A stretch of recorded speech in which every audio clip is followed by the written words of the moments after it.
السلام علیکم ورحمۃ اللہ وبرکاتہ نحمدہ ونصلی علی رسولہ الکریم اما بعد۔ جیسا کہ آپ بھائیوں کو علم ہے کہ یہ ایام جو ہیں یہ بڑے ہی قیمتی اور بڑے فضیلت والے دن ہیں، اور ان دنوں میں سے ایک دن جو خاص عرفہ کا دن ہے، اس کی بڑی فضیلت ہے اللہ کے ہاں بھی۔ یہ عرفہ کا دن دنوں میں سب سے زیادہ اہم اور افضل دن ہے، اور اس دن کو یوم التوبہ بھی کہا جاتا ہے کہ بندے جو ہیں اس دن میں اللہ کے حضور توبہ کرتے ہیں اور اب بہت سی عبادات کرتے ہیں، کئی قسم کی عبادات کر کے اپنے رب کا قرب حاصل کرنے کی کوشش کرتے ہیں۔ عرفہ کے دن کی وجہ تسمیہ کئی ایک اس کی بیان کی گئی ہیں، ان میں سے ایک دو یہ ہیں کہ اس دن لوگ جو ہیں وہ عرفہ کے دن یعنی مقام عرفات میں ٹھہرتے ہیں، اور اسی طرح ایک وجہ یہ بھی بیان کی جاتی ہے کہ آدم علیہ السلام اور اماں حوا علیہ السلام کا جب ملاقات ہوئی تھی تو جبل عرفات کے پاس ہوئی تھی، اور سب سے اہم جو وجہ ہے وہ یہ ہے کہ اس دن اللہ کے بندوں کے اعمال جو ہیں وہ اللہ کے سامنے بلند کیے جاتے ہیں، اور عرب جو ہے ہر چیز جو بلند ہوتی ہے زمین سے اوپر اس کو عرفہ کہتے ہیں۔ تو عرفہ کے فضائل بہت سے بیان کیے گئے ہیں احادیث کے اندر۔ عائشہ رضی اللہ تعالیٰ عنہا سے مروی ہے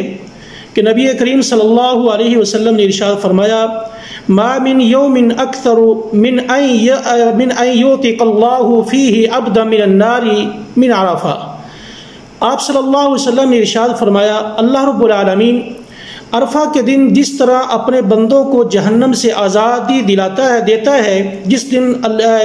جس طرح عرفہ کے دن بندوں کو جہنم سے آزاد کرتا ہے کسی اور دن میں نہیں کرتا۔ اسی طرح عرفہ کے دن کی ایک فضیلت یہ بھی ہے کہ عرفہ کی شام کے وقت اللہ رب العالمین آسمان دنیا پہ اپنے فرشتوں کے ساتھ یہ ایک ان کو باور دلاتے ہیں کہ میرے بندوں کو دیکھو، کہ زمین والوں کو دیکھو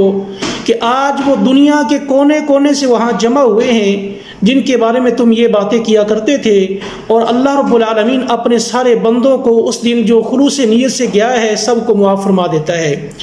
اور اسی طرح عرفہ کے دن کی فضیلت میں سے سب سے ایک اہم عمل یہ بھی ہے کہ اس دن کا روزہ رکھنا یہ بھی ایک مشروع عمل ہے، مسنون ہے۔ نبی کریم صلی اللہ علیہ وسلم نے ارشاد فرمایا، صیام یوم عرفہ احتسب علی اللہ ان یکفر السنۃ التي قبل والسنۃ التي بعد۔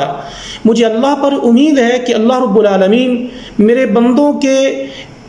2 سالوں کے گناہ معاف فرما دے گا جو بندے عرفہ کے دن کا روزہ رکھیں گے، ایک دن جو پہلے گزر گیا ہے اور ایک دن جو بعد میں آنے والا ہے۔ اس کے علاوہ عرفہ کے دن کے اعمال بے شمار ہیں، ان میں سے سب سے اہم عمل عرفہ کے دن دعا کرنا ہے کہ نبی کریم صلی اللہ علیہ وسلم نے ارشاد فرمایا، خیر الدعاء دعاء یوم عرفہ، کہ دنیا میں انسان ہر وقت اللہ سے دعا کرتا ہے، کئی ایک لمحات کئی ایک مواقع ہیں، لیکن سب سے افضل جو وقت ہے، سب سے بہترین وقت وہ عرفہ کا ہے۔ تو اس لیے میرے بھائی جو حاجی ہیں میدان عرفات میں ہیں وہ انشاءاللہ وہاں اللہ کے حضور دعائیں کریں گے، تو ہمیں بھی چاہیے ہم بھی جہاں کہیں بھی ہیں اللہ کے حضور دعائیں کریں، اپنے گناہوں کی بخشش کی طلب کریں، اور جو جس کو جو حاجات ہے وہ اپنے رب کے سامنے کرے۔ یہ یقیناً یہ دن بڑے عظیم دن ہیں، اور کوئی علم نہیں انسان کو اگلے سال یہ دن ملیں گے یا نہیں ملیں گے۔ اللہ سے دعا ہے کہ اللہ تعالی ہمیں صحیح معنوں میں ان دنوں سے فائدہ اٹھانے کی توفیق عطا فرمائے۔ آخر دعوانا